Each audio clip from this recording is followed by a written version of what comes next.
बातमी आहे ठाण्यामधून। ठाणे शहरामधल्या रिक्षा चालकांची मुजोरी आणि गैरप्रकार थांबण्याची काही चिन्ह दिसत नाहीयेत।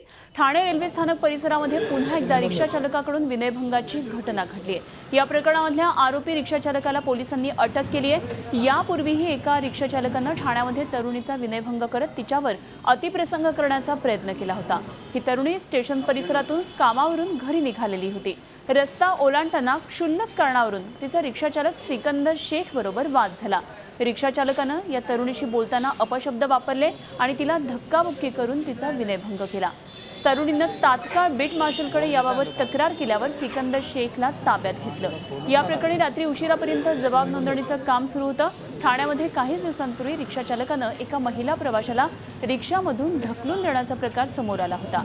या प्रकरणी रिक्षा चालक आणि त्याच्या साथीदाराला आता पोलिसांनी अटक केली आहे। ही घटना ताजी असताना हा प्रकार घडल्यामुळे आधीच्या घटनांतून पोलीस आरटीओ प्रशासन काहीच धडा घेत नाहीये का असा प्रश्न आता उपस्थित होऊ लागला आहे।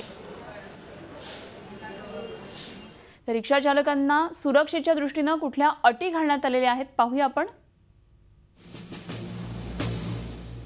चालक मालक आणि माहिती फलक न लावल्यास 500 रुपयांचा दंड आहे। खोटी माहिती लावल्यास 1000 रुपये दंड आणि कारावास होऊ शकतो।